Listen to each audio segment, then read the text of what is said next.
The galaxy had always seen humans as weak. They traded goods. They signed treaties. They smiled and bowed and spoke soft words. For 300 years, Earth's colonies grew across 100 worlds, and not once did humanity start a war. Other species laughed at them.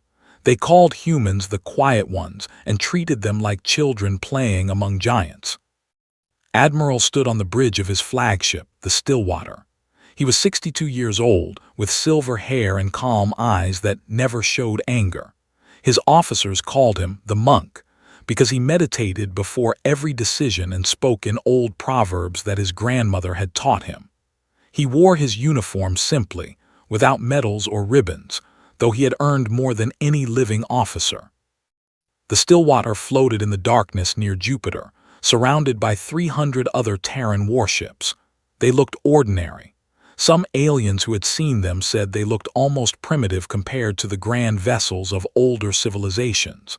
But Admiral had designed them that way.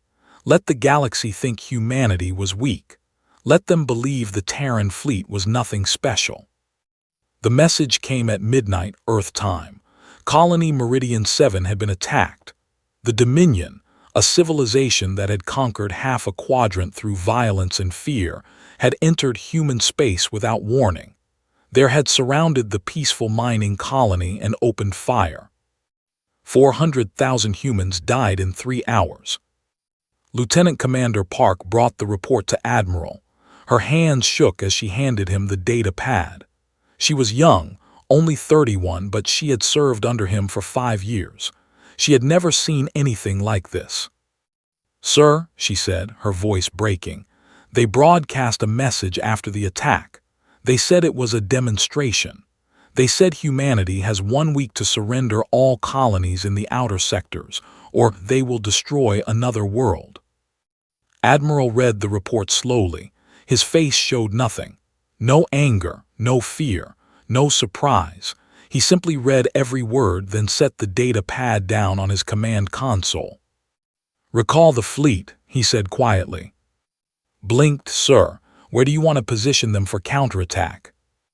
"No counterattack. Recall every Terran vessel to the cloud. Full communications blackout. We go dark." The bridge fell silent. Every officer turned to look at their admiral. Commodore, his second-in-command for 20 years, stepped forward. She was a tall woman with sharp features and a reputation for speaking her mind.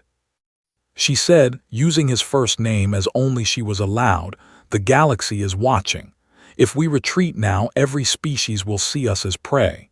They will attack again. Others will follow." Admiral looked at her with those calm, steady eyes. "Let them watch. Let them see us retreat. Let them believe whatever they wish to believe. And our people, the families of Meridian 7, they want justice." "Justice is not a thing that happens quickly," said. "Justice is a thing that happens completely." He gave the order and the Terran fleet moved. 300 warships slipped into the darkness of the outer solar system, and then beyond into the cold emptiness of the cloud where no sensors could find them. They shut down all transmissions. They powered down all non-essential systems. They became ghosts. The High Commander, a creature named, broadcast his victory across every frequency. His voice was deep and filled with contempt. "The humans flee," he announced to the galaxy. "As we predicted, they are an inferior species, fit only to serve or die. Their colonies will fall one by one until they kneel before the Dominion." Other civilizations watched with interest. Some felt pity for humanity. Others felt nothing at all. A few began to plan their own attacks on human territory, sensing easy prey. For 17 days, nothing happened. The fleet pushed deeper into human space, taking 2 more colonies without resistance. They found the cities empty. The humans had evacuated before they arrived, leaving behind nothing of value. Grew frustrated. He wanted battle. He wanted to crush the human fleet and broadcast their destruction to the galaxy. But there was no fleet to crush. There was only silence. On the 18th day, stretched his armada across 3 parsecs, hunting for the hidden Terran vessels. His ship spread thin, each one searching a different sector. His commanders assured him that the humans were simply hiding, probably fleeing toward distant space. Deep in the cloud, aboard the dark and silent Stillwater, Lieutenant Commander approached Admiral with new sensor data. "Sir," she whispered, as if loud voices might reveal their position, "they've taken the bait. The fleet is scattered. Some of their ships are over 40 light towers from the nearest support." Admiral sat in his meditation pose, eyes closed, breathing slowly. He had not moved from this position for 3 days except to eat and sleep. "Sir," said again. His eyes opened. For the first time since the attack on Meridian 7, she saw something in those eyes. It was not anger, it was not sorrow, it was certainty. "Patience," he said softly, "is the blade that never dulls. Tell all captains to prepare for Ghost Protocol. We move in 6 hours." Saluted and hurried to send the message. Around her, the silent fleet began to wake.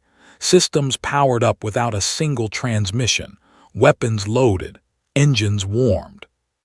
In the cold darkness between stars, 300 human warships prepared for war.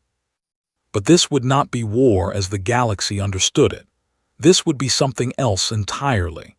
Admiral had spent 30 years preparing for this moment, and he had no intention of fighting a battle.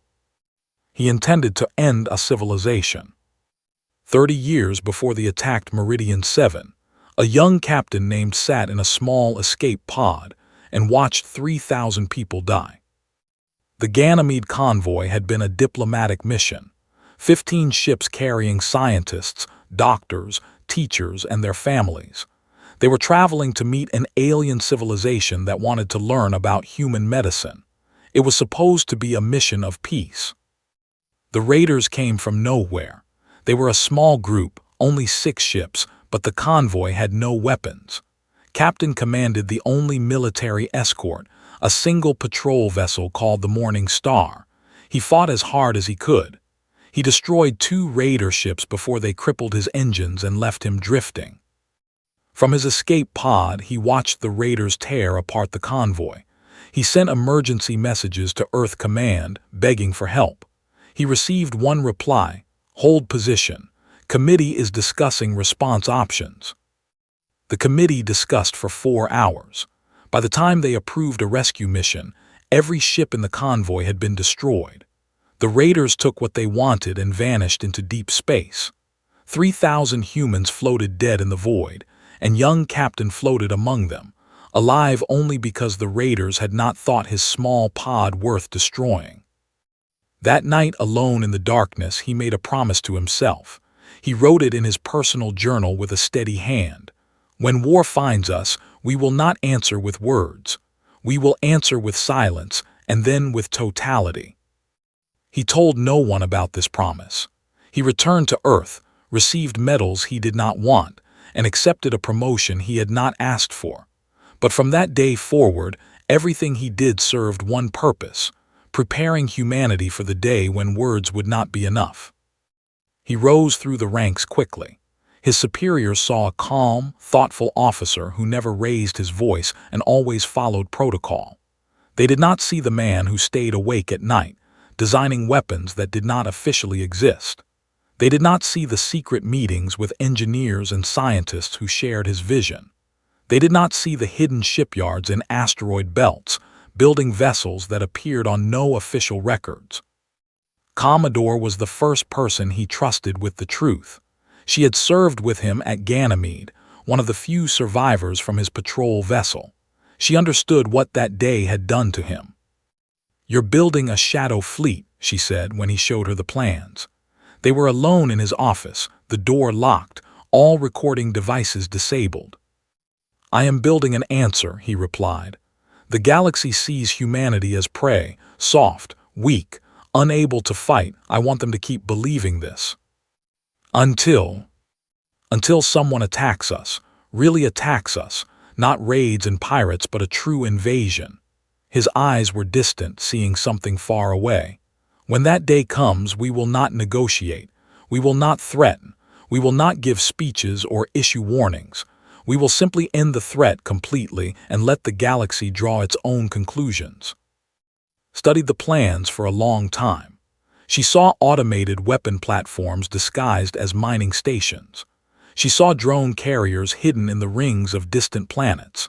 She saw a communications network designed to look like normal merchant traffic, but capable of coordinating a massive military operation in complete secrecy. "This is not defense," she said finally. "This is annihilation." Yes. The politicians will never approve it. The politicians will never know, not until it is necessary. Met her eyes. "I am asking you to trust me, to help me, and to keep this secret until the day we need it." Was silent for a long moment. Then she nodded. "The committee let those people die while they discussed response options. I will not let that happen again." For 30 years, they worked in secret. Admiral became known as a calm, peaceful leader who preferred diplomacy over conflict. He gave speeches about cooperation with alien species. He signed treaties and attended conferences. He smiled and bowed and spoke soft words. And in the shadows, he built an army. Every ship captain who showed promise was quietly recruited into his circle. They trained in secret doctrines that appeared nowhere in official manuals. They learned 3 principles: never respond to provocation immediately, let the enemy overextend, strike everywhere at once, and do not stop until the threat no longer exists. Captain Han of the destroyer Autumn Rain was one of these officers. She had been recruited 10 years ago, after showing exceptional patience during a border incident that would have driven other captains to fire. Now she sat in her quarters, reading the encrypted orders that had just arrived. The message contained only coordinates, a timestamp, and 2 words: Ghost Protocol. She understood. They all understood. 30 years of preparation had led to this moment. In the silent darkness of the cloud, 400 ships waited for Admiral's command. They were not going to fight a battle. They were going to teach the galaxy what happened when you mistook human kindness for human weakness. They had killed 400,000 innocent people and called it a demonstration. They were about to learn what a real demonstration looked like. The Of Prime had never known fear. For 6,000 years they had conquered and destroyed, spreading across the stars like a disease. They had crushed 100 species. They had burned 1,000 worlds.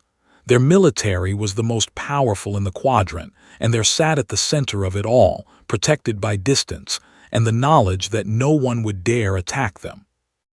High Commander stood on the balcony of his palace, looking up at the night sky. Somewhere out there, his fleet was hunting the pathetic human vessels. Soon they would find them and destroy them, and humanity would become another footnote in history. Another weak species that had learned too late that the universe belonged to the strong. His communication officer interrupted his thoughts. "High Commander, we have lost contact with Relay Station 7.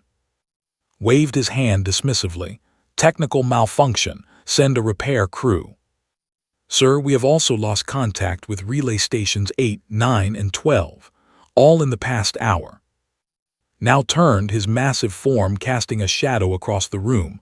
4 stations, at the same time. "Yes, sir, and we are receiving reports that our fleet communications are becoming unreliable. Messages are not reaching their destinations. Some ships have gone completely silent." Deep in the void of space, Sensor Technician watched her displays aboard the Stillwater with cold satisfaction. 15 years ago, Terran intelligence operatives had quietly infiltrated the communication network. They had not sabotaged it. They had simply waited, hidden like spiders in a web, until the moment they were needed.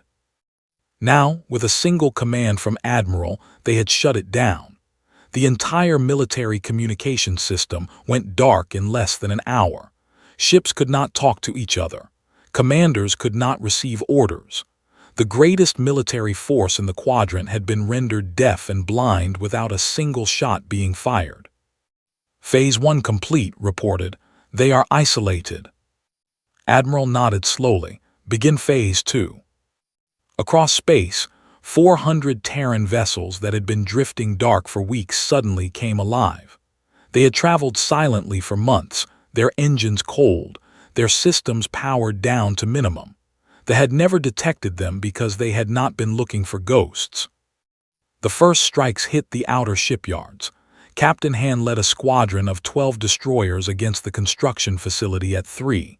The facility was enormous, capable of building 50 warships at once. It had no warning. One moment the space around it was empty. The next moment, 12 Terran ships appeared from the darkness and opened fire. The battle lasted 7 minutes. When it was over, the facility was debris. Similar attacks happened simultaneously across 17 star systems. Shipyards, weapons factories, military academies, fuel depots, everything that needed to wage war was targeted and destroyed in the same hour. But the true horror came for Prime. High Commander watched his orbital defense display with growing terror. His was protected by the most powerful shields in the quadrant, guarded by 500 orbital weapons platforms. No fleet in history could break through such defenses. But what approached was not a fleet. 60,000 autonomous drones emerged from the darkness of space, approaching from every direction at once. They were small, no larger than a ground vehicle, but each one carried enough explosives to destroy a building. They broadcast nothing. They requested nothing. They simply flew toward the planet in complete silence. The orbital platforms opened fire. They destroyed hundreds of drones, thousands, but there were always more. The drones did not retreat. They did not slow down. They simply kept coming, a swarm of metal and death that darkened the stars. "Where did they come from?" screamed at his officers. "How is this possible?" No one could answer him. The drones had been hidden in asteroid fields throughout the system, waiting for this moment. Some had been in position for 5 years, patiently drifting in the darkness while the conquered and killed and believed themselves invincible. The shields held for 7 hours. They were designed to stop enemy warships, not 60,000 individual projectiles attacking from every angle. When the shields finally failed, the drones poured through the gaps like water through a broken dam. They did not target civilian areas. They targeted military installations with perfect precision. Command centers, weapons storage facilities, the great military academies where officers trained, the palace where stood watching his world burn. Admiral observed the attack from the bridge of the Stillwater, now positioned at the edge of the system. His face showed no satisfaction, no joy, only grim determination. Lieutenant Commander stood beside him. "Sir, they are broadcasting a surrender offer." "Ignore it." "Sir." Turned to look at her and she saw something ancient and terrible in his eyes. "They killed 400,000 of our people and called it a demonstration. They expected us to surrender. They expected us to beg." He turned back to the display showing primes burning military installations. "There will be no negotiation. There will be no mercy. There will only be silence, and then there will be nothing left of their ability to hurt us ever again." High Commander sent one final message to the human fleet. "This is not war. This is murder." Admiral's response was humanity's first and only transmission during the entire campaign. 6 words, broadcast on every frequency. "You wanted war. We gave you the end of war." The destruction of the Dominion took 11 days. Not just the military bases. Everything, every shipyard, every weapons factory, every installation that could be used to wage war. The Terran fleet moved through space like a surgeon cutting out a disease, systematic and thorough and utterly without mercy. Commander led the ground forces on Prime's largest moon. She was a small woman, barely reaching the shoulders of most of her soldiers, but she had eyes like ice and a voice that could make grown men tremble. Her mission was simple: secure the government bunker and capture or neutralize the leadership.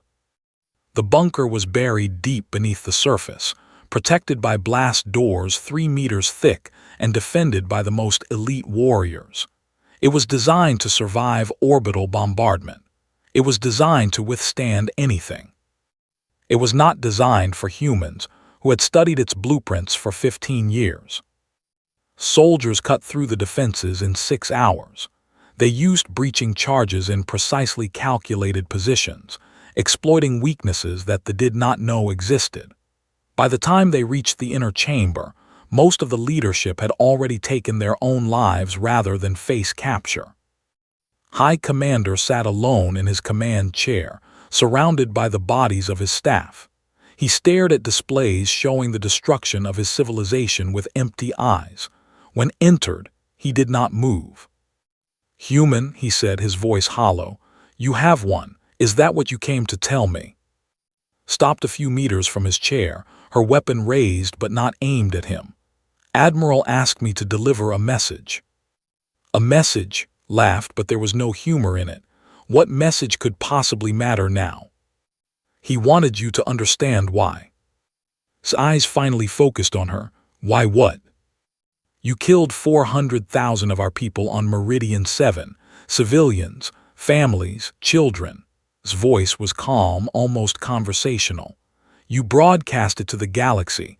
You called it a demonstration of power. You expected us to surrender. You should have surrendered. It was the logical response. Your military was no match for ours. Any rational species would have accepted defeat." Shook her head slowly. "You studied our ships, you studied our weapons, you studied our economy and our politics, but you never studied us. You never understood what we are." "And what are you?" "We are a species that spent most of our history fighting each other. We are a species that has killed more of our own kind than any enemy has ever killed. We are a species that learned long ago that true peace only comes when your enemies cannot hurt you anymore." She gestured toward the viewport, where the fires of destroyed military installations still burned on the horizon. "Admiral does not want to conquer your people. He does not want slaves or subjects. He simply wants to ensure that you can never attack humanity again." Stared at her for a long moment.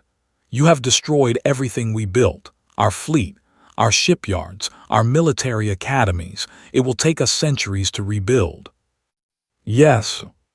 We are no longer a threat to anyone." "That is the point." Leaned back in his chair, suddenly looking very old. "In 6,000 years, no one has ever defeated the Dominion. We have crushed every enemy that stood against us. We believed we were the greatest warriors in the galaxy." He met his eyes. "We were wrong. You are not the quiet ones. You are not the weak ones. You are something else entirely, something we should have recognized." "What is that?" "Monsters," closed his eyes. "You are monsters wearing the faces of peaceful traders, and we woke you up." The other galactic powers watched in horrified silence. Diplomatic channels exploded with frantic messages. Some species demanded that humanity stop the attack. Others quietly began dismantling their own military installations near human space. A few tried to contact Admiral directly, offering to mediate. They received no response. The Terran fleet continued its methodical work in complete silence. Lieutenant Shin compiled the final report aboard the Stillwater. He was a young man, barely 25, and he had joined the fleet believing in humanity's peaceful mission among the stars. What he had witnessed in the past 11 days had changed him in ways he did not fully understand. "Sir," he said, handing the data pad to Admiral, "the campaign is complete. Final numbers: 417 Terran casualties, 9 million military dead. Their civilian infrastructure is intact. They still have cities, farms, hospitals, schools.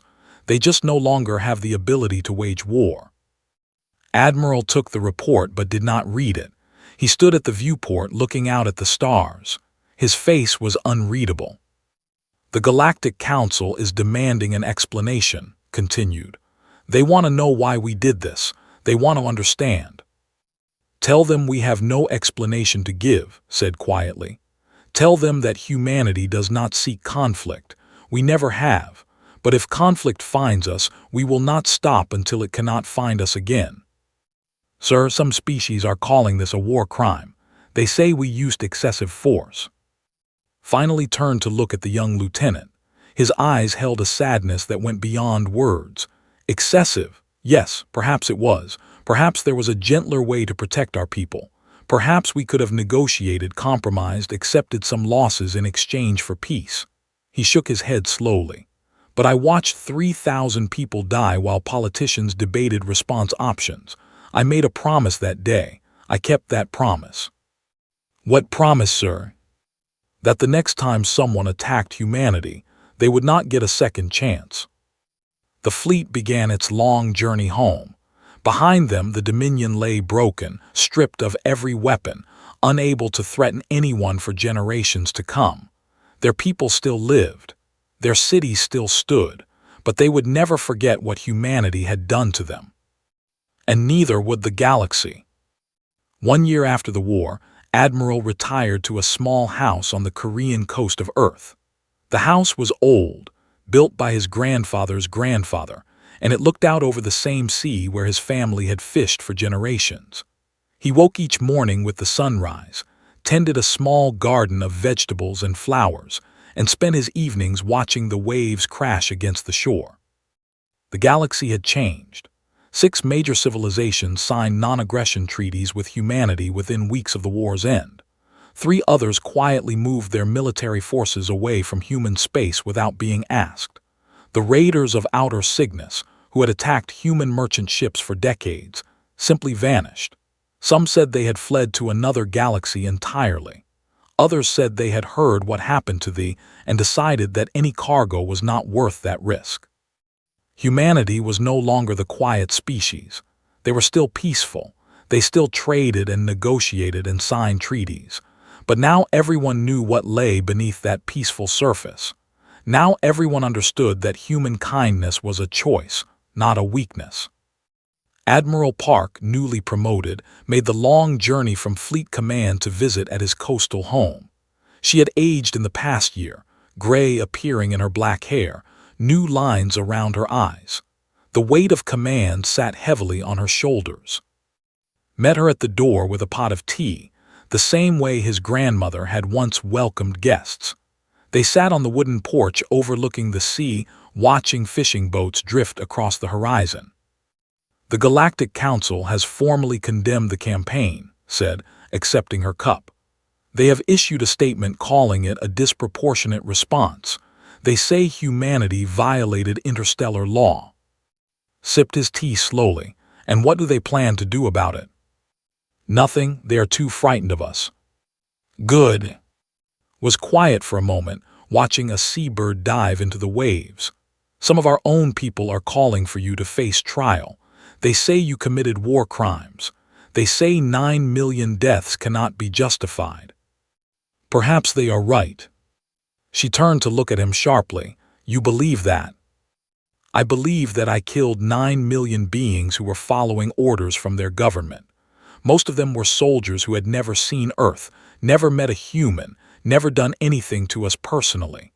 They were simply born into the wrong civilization at the wrong time. Set down his cup. I see their faces when I close my eyes. I will see them until I die. Then how can you say what you did was necessary? Was silent for a long time. The wind off the sea carried the smell of salt and seaweed, the same smell he had known since childhood. Finally, he spoke. When I was young, my grandmother told me a story about our village. Many generations ago, a group of bandits began attacking the fishing boats. The village elders tried to negotiate. They offered tribute. They asked for peace. The bandits took the tribute and kept attacking. He picked up his tea again, warming his hands on the cup. Finally, one night the fishermen gathered their tools and waited in the darkness. When the bandits came, the fishermen killed them, all of them, every last one. What happened after? No bandits ever attacked our village again, not for 200 years, looked at with tired eyes. The galaxy is full of bandits, species that take what they want because they believe no one can stop them. They were the worst, but they were not the only ones. We could have fought them fairly, ship against ship, and perhaps we would have won. Perhaps we would have lost. Either way, there would be another war in 10 years or 20 or 50. Another enemy who saw weakness and smelled opportunity. So you sent a message. I ended a conversation. The galaxy no longer debates whether humanity can be conquered. The galaxy no longer wonders if we are prey. The conversation is over. He finished his tea and set the cup aside.